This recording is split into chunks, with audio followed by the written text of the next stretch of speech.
Michel de Montaigne fue un hombre profundamente preocupado por la muerte. Desde joven, desarrolló un temor intenso hacia ella, especialmente después de perder a su mejor amigo, Etienne de la Boétie. Esa experiencia lo marcó profundamente. En un intento por controlar su ansiedad ante la muerte y alejar el sufrimiento que ésta le producía, se retiró a su torre, dejó su carrera política, organizó su vida con meticulosa calma y se dedicó a escribir y reflexionar, casi como si pudiera protegerse de la muerte mediante la razón, la distancia y la contemplación filosófica. En esa torre, Montaigne intentó levantar su propio refugio, una vida cuidadosamente diseñada para mantenerse lejos del dolor del mundo, del caos de la política, del ruido de la ciudad, y sobre todo, del pensamiento obsesivo sobre la muerte. Su estrategia era la introspección, el análisis constante de sí mismo y una rutina medida para no ser sorprendido por el miedo. Sin embargo, durante un viaje a caballo, Montaigne sufrió un accidente grave, fue arrollado por otro jinete. Estuvo al borde de la muerte, inconsciente por horas. Lo interesante es que en ese momento, cuando su vida estuvo realmente en peligro, descubrió que no sentía miedo. No hubo desesperación ni angustia, solo una especie de paz y entrega. Lo que más temía, la muerte, se le presentó sin el terror que durante años había intentado controlar. Fue después de este accidente que escribió que los esfuerzos previos por controlar su miedo no lo habían liberado de él, sino que solo la experiencia directa, la entrega al azar de la vida, lo había hecho comprender que el miedo era inútil. En otras palabras, cuanto más había intentado protegerse de la muerte con estructuras mentales y aislamiento, más prisionero había sido de ella. Montaigne había construido sistemas mentales para contener su temor a la muerte, pero se dio cuenta de que su intento de control lo había hecho más frágil frente a lo que no se puede controlar. Cuanto más tratamos de controlar el flujo de la vida para protegernos del dolor o del azar, más dependientes nos volvemos de esas estructuras y más sufrimos cuando inevitablemente fallan. Por ilógico que esto suene, la paradoja del control destaca las limitaciones del poder humano y nos recuerda que muchos de nuestros intentos de controlar el universo son inútiles e incluso pueden ser perjudiciales. En una célebre escena, el rey Canuto de Inglaterra mandó colocar su trono frente al mar y ordenó a la marea que se detuviera. Como era de esperarse, las olas siguieron su curso y mojaron sus pies. Entonces, Canuto se volvió hacia sus cortesanos para darles una lección. Ningún poder humano, por grande que sea, puede dominar las fuerzas de la naturaleza. De este modo, el rey demostró que incluso los más poderosos tienen límites, y que solo la divinidad, no los hombres, puede gobernar sobre el mar. Muchas personas tienden a sobreestimar el control que pueden ejercer sobre el mundo. Sin embargo, tarde o temprano nos enfrentamos a la realidad de que no es así, pues cada individuo actúa según su voluntad, sin importar cuánto intentemos influir en su rumbo. Cuando hablamos de los límites del control, no podemos ignorar una de las declaraciones más profundas al respecto, hecha por Epicteto en el Enquiridión, y cito: "Algunas cosas están bajo nuestro poder, mientras que otras no. Bajo nuestro poder están la opinión, la motivación, el deseo, la aversión y, en resumen, cualquier cosa que sea obra nuestra. No están bajo nuestro poder el cuerpo, la propiedad, la reputación, el cargo y, en resumen, cualquier cosa que no sea obra nuestra". Aunque la visión de Epicteto es audaz y podría acusarse al filósofo estoico de un pensamiento en blanco y negro, esta idea forma la piedra angular de cómo los estoicos abordan el mundo exterior. Los estoicos mantenían una distinción clara entre lo que podemos y no podemos controlar. Al enfocarnos en los aspectos de la vida que están bajo nuestro poder, como nuestras opiniones y acciones, podemos desarrollar una resiliencia interior que nos haga menos vulnerables a los caprichos del destino y las fuerzas incontrolables de la naturaleza. Nuestros intentos de controlar el curso de los acontecimientos suelen ser inútiles, ya que los resultados que percibimos como negativos o positivos pueden terminar siendo lo contrario con el tiempo. La historia nos anima a adoptar una actitud más humilde y abierta frente a la imprevisibilidad de la vida y la interdependencia de los acontecimientos. También nos muestra que la importancia que damos a los resultados deseados de nuestros intentos de controlar es, muchas veces, infundada.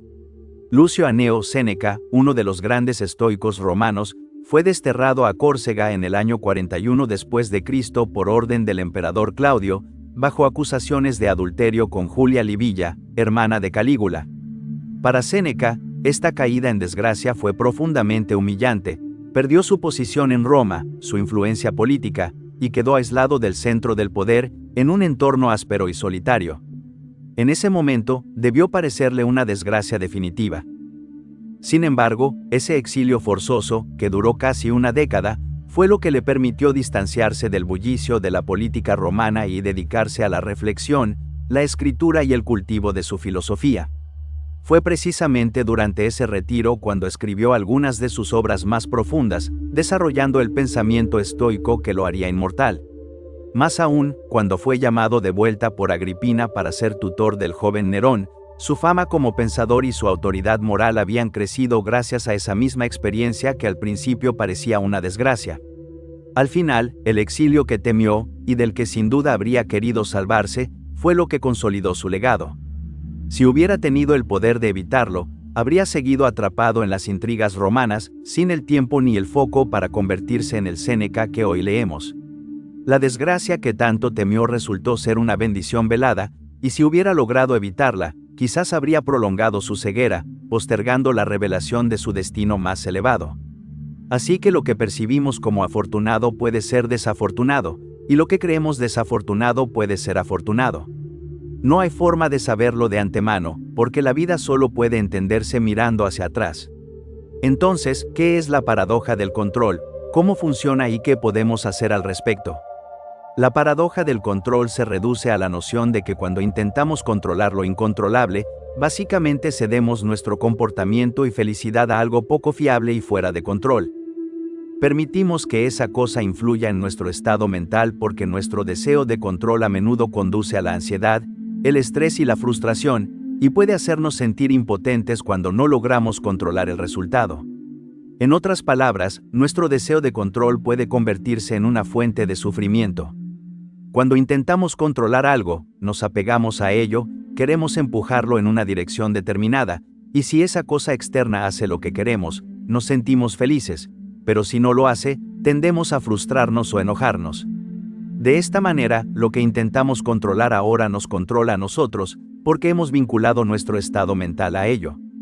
Un ejemplo de esto es la crianza de los hijos. Cuanto más deseamos controlarlos, más nos controlan ellos.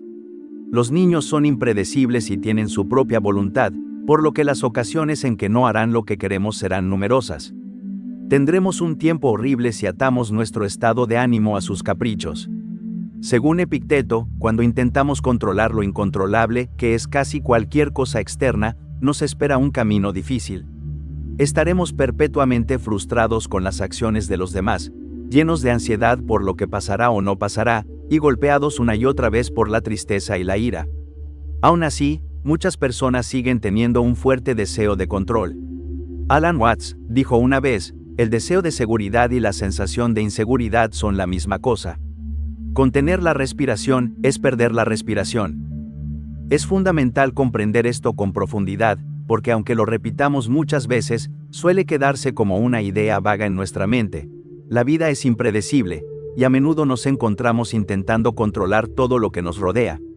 Nuestro deseo inherente de control proviene de nuestro miedo y temor a lo desconocido.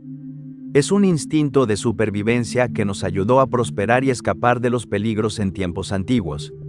Sin embargo, en el mundo actual, complejo y acelerado, es difícil controlar todo, y cuanto más tratamos de dictar cada aspecto de nuestras vidas, más estresados y ansiosos nos volvemos, lo que conduce a un ciclo de sufrimiento y descontento. Actualmente poseemos una cantidad sin precedentes de herramientas para gestionar cada detalle de nuestras vidas. Podemos monitorear nuestro sueño, automatizar nuestros hogares y manejar nuestras interacciones sociales con solo un deslizamiento del dedo. Paradójicamente, este nivel elevado de control a menudo exacerba la ilusión de que podemos influir en todo lo que nos rodea. Una de las enseñanzas centrales del budismo es la segunda noble verdad, la cual sostiene que el origen del sufrimiento está en el apego. Según esta visión, sufrimos porque nos aferramos a resultados específicos, a personas o cosas, y porque emprendemos una búsqueda constante por controlarlas. La realidad es lo que está ocurriendo en el momento presente, sin nuestro juicio ni interpretación. Por eso, el budismo sostiene que el verdadero control proviene de aceptar y comprender nuestras emociones. Una vez que logramos eso, podemos pensar con claridad y determinar la mejor manera de abordar o incluso validar esas emociones. Otro concepto esencial del budismo es el anatta, que significa no yo o ausencia de un yo permanente. Según esta enseñanza, la idea de un yo es una ilusión. Lo que entendemos como identidad personal se construye a partir de experiencias, pensamientos y emociones, pero esa percepción del yo no es fija ni duradera. La enseñanza budista del no yo enfatiza que no existe una identidad fija e inmutable. En cambio, estamos compuestos por un flujo constante de pensamientos, sentimientos y experiencias. Cuando nos aferramos a la idea de un yo fijo e inamovible, sufrimos, porque estamos constantemente tratando de controlar y defender esa autoimagen. No solo nuestra identidad y nuestro sentido del yo están en constante cambio, sino que todo lo que nos rodea también está en transformación. Esta idea se resume en el concepto budista de la impermanencia, expresado en el dicho: todas las cosas condicionadas son impermanentes. Pero, ¿qué significa exactamente la impermanencia? En esencia, es la comprensión de que nada dura para siempre y que todo en el universo está sujeto a un cambio constante. Desde las hojas que cambian de color hasta las mareas que se desplazan, el cambio es evidente en todas partes. También lo vemos en nuestra vida personal. Los niños que alguna vez sostuvimos como bebés crecen, las relaciones evolucionan o terminan, e incluso los pasatiempos e intereses que solíamos tener pueden cambiar a medida que vivimos nuevas experiencias.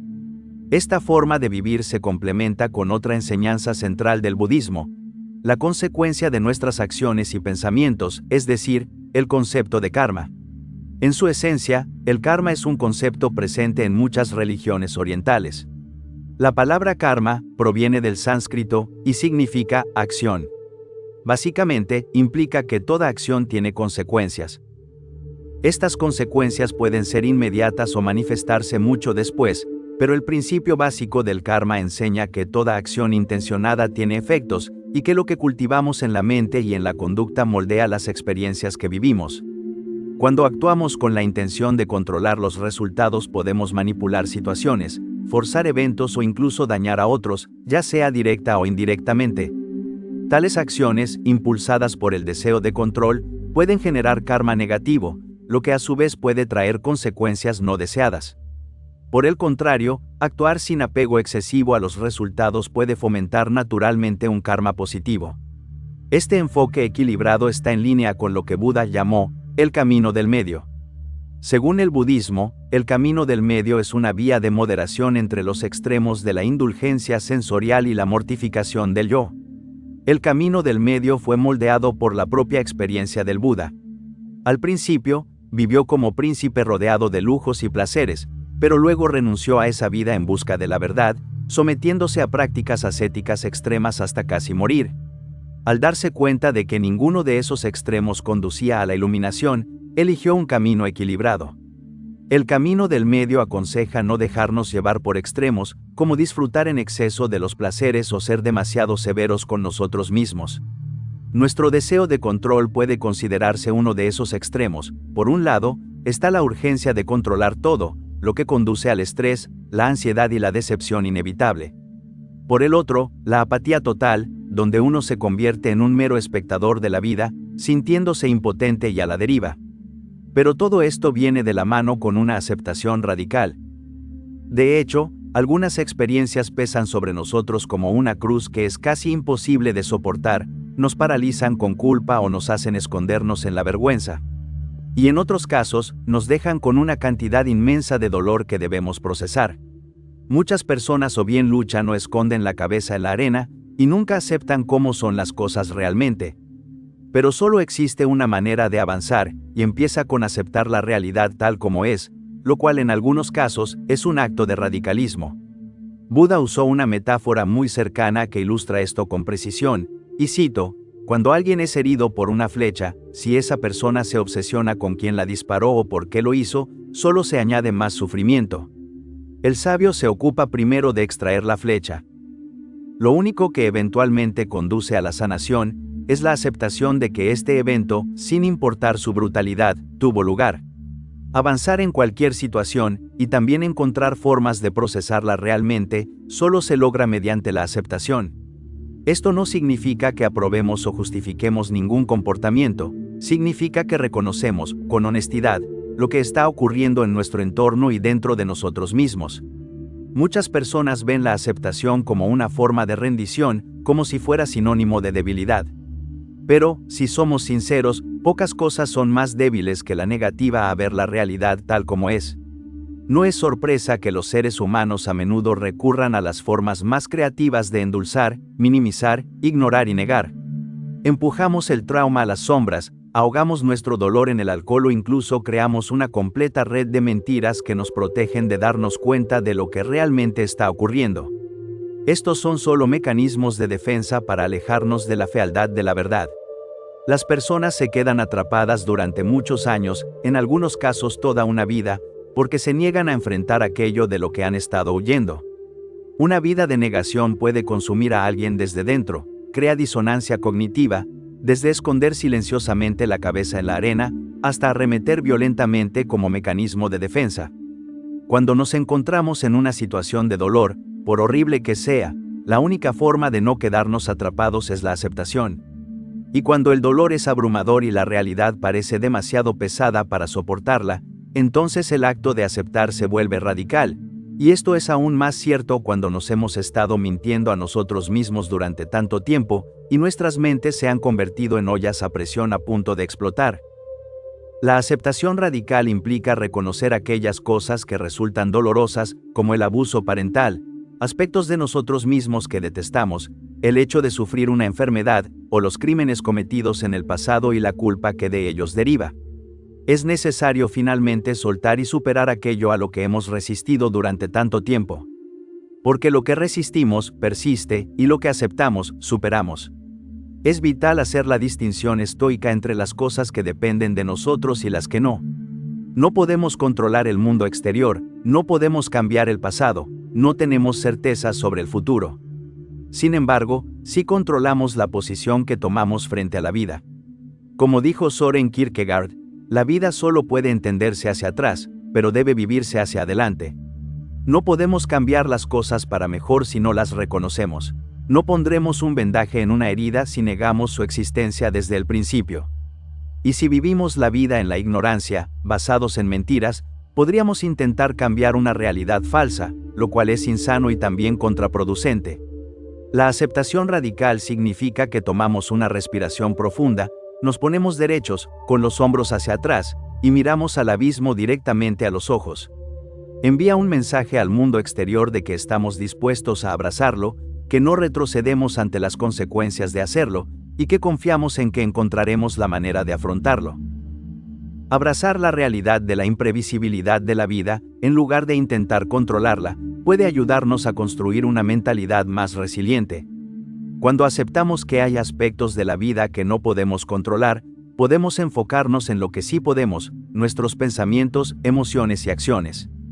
Como afirmó el filósofo estoico romano Séneca, sufrimos más a menudo en la imaginación que en la realidad.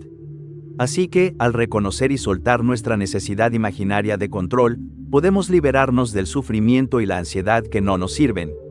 Al abrazar lo incontrolable, generamos la seguridad y la paz mental que antes intentábamos imponer mediante el control.